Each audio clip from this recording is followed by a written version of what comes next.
चंदा मामा दूर के थाली में मुन्ने को दिए प्याली में। ये 6 क्लास में भी है और 8 में भी है। नहीं, ये पढ़ के आए हो तुम।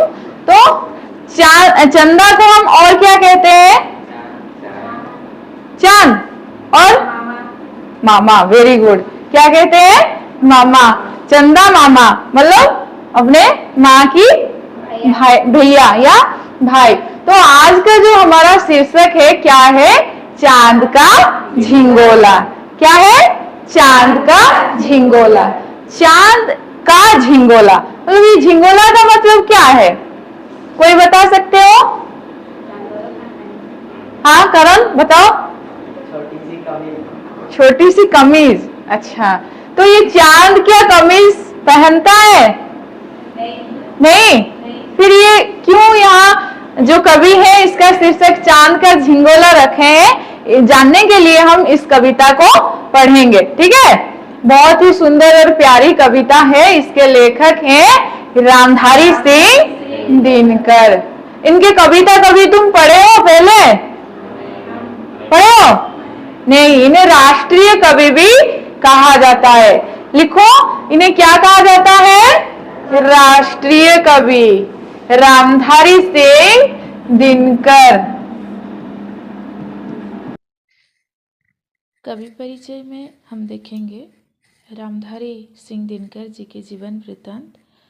उनका जन्म सन 30 सितंबर सन 1908 को सिमरिया घाट मुंगेर बिहार में हुआ था।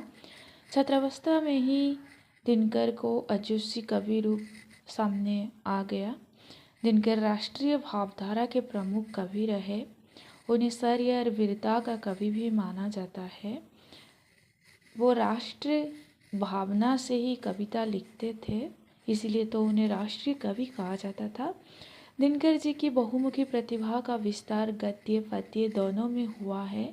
उनके काव्य ग्रंथ में प्रमुख है रेणुका, हंकार, रसवंती, कुरुक्षेत्र, रश्मिरथी, उर्वशी, हारे के हरिनाम, बप्पू, दिल्ली इत्यादि। ग्रंथों में से प्रमुख है देश विदेश, मेरी यात्राएं, अर्धनारीश्वर, मिट्टी की ओर, रेती के फूल, संस्कृति के 4 अध्याय।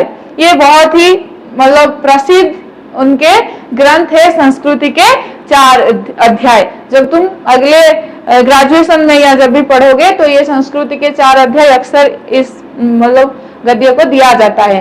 दिनकर जी राज्यसभा के सम्मानित सदस्य भी रहे हैं और भारत सरकार ने उनको पद्म भूषण की उपाधि से अलंकृत भी किए हैं। पद्म भूषण नहीं पता है ना? पद्म भूषण, पद्म और क्या है एक विभूषण, भारत रत्न और ये जो नोबेल प्राइज, ये सब क्या है? इसके बारे में तुम्हें जानकारी है। उन्हें उर्वशी महाकाव्य के लिए ज्ञानपीठ पुरस्कार भी मिला था। जैसे कि साहित्य के लिए साहित्य अकादमी पुरस्कार मिलता है, वैसे ये ज्ञानपीठ पुरस्कार भी एक पुरस्कार है जो साहित्य के क्षेत्र में दिया जाता है। उन्हें कौन सी काव्य के लिए मिला था? उर्वशी। ये थोड़ा थोड़ा जान लो, इतना जरूरी नहीं है। जब +2 या +3 में पढ़ोगे तो विस्तार से जानोगे। तो ये कविता का क्या भाव है थोड़ा हम संक्षेप में देखेंगे।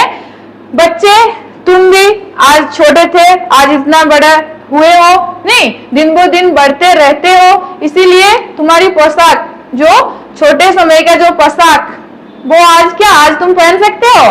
नहीं। क्या तुम बड़े हो गए, तुम्हारा शरीर और जैसे कि तुम्हारी डेवलपमेंट हो रही है, तो विकास हो रही है, तो क्या तुम्हारे कपड़े या तुम्हारी फिजिकली जो ये भी बड़ा हो रहा है, तो कपड़ा भी बड़ा साइज का सिलवा देते हैं माता पिता। तो इसीलिए उनकी पोशाक भी बड़ी साइज हो जाती है। जो छोटे बच्चे होते हैं वो बड़े होने पर पोशाक भी बड़ा बनाना पड़ता है, लेकिन नाप भी ली जाती है। बिना नाप के कोई कमीज या वगैरह या सिलाते हो नहीं, ठीक है। तो लेकिन चांद घटता घटता अमावास के दिन दिखाई नहीं देता है। लेकिन यहाँ बात आ गई है कि चांद क्या बोल रहा है अपनी माता से कि माँ मुझे एक कमीज या एक कुर्ता सिलवा दीजिए, क्योंकि बहुत हवा चलती है, बहुत ठंड लगती है, तो मुझे क्या होता है, मेरे मतलब शरीर को भी ठंडी महसूस होती है ये सब, तो मुझे भी एक कुर्ता सिलवा दीजिए। माँ से ये वो हट करता है और सिलवाने के लिए वो उनको कहता है। तो ये जो लेकिन माँ यहाँ क्या कर रहे हैं, अरे तू तो इतना मतलब कभी घटता है कभी बढ़ता है, मैं किस नाप का तुझे कमीज सिलवा दूं। माँ का कहना ये है, ठीक है। तो कविता जब पढ़ेंगे विस्तार से जानेंगे। तो वो अमावस के दिन क्या हो जाता है, बिल्कुल भी दिखाई नहीं देता है। फिर पूनम के दिन, पूनम के चांद बहुत सुंदर है, ऐसे बताते हैं नहीं, पूर्णिमा के दिन तुम कुंवार पूर्णिमा करते हो, क्या सब गीत है वो वगैरह अभी तो आएगा जब पूजा तो करोगे नहीं। फिर चांद को देख के करवा चौथ करते हैं, बहुत सारा है, चांद से बहुत सारा कहानियां है, बहुत सारा पर्व त्योहार भी जड़ित है नहीं। तो वो चाहता है कि उसके लिए एक झिंगोला या कुर्ता सिलवा दे। कौन सिलवा दे, अपनी माता। फिर माँ पूछती है, बेटा किस नाप का बनाया जाए जिसे तू रोज रोज पहन सके। मैं किस नाप का बनवाऊं जो तू रोज रोज पहन सके, क्योंकि तू कभी तो छोटा हो जाता है, वो नाप का तो नहीं होगा, कभी बड़ा हो जाता है। इसीलिए यहाँ कभी लास्ट में जो इस विषय का मतलब संदेश है उसको हम जानेंगे, अभी बता देने से मजा चला जाएगा, ठीक है। इसमें एक मजाक और व्यंग भी है। सदा अस्थिर के लिए कुछ नहीं किया जा सकता, क्योंकि चांद को यहाँ क्या कहा, मतलब अस्थिर कहा गया है। इसीलिए इस कहानी में भी क्या शिक्षा मतलब मिल रहा है, कभी क्या शिक्षा दे रहे हैं, ये बाद में जानेंगे। वर्तमान के लिए इतना ही तुम जानो भागवत में। अभी हम कविता का वाचन करेंगे, ठीक है। चांद का झिंगोला, ये देखो कविता है चांद का झिंगोला। कोई एक बच्चा खड़ा होके इसको पढ़ो थोड़ा। ओम।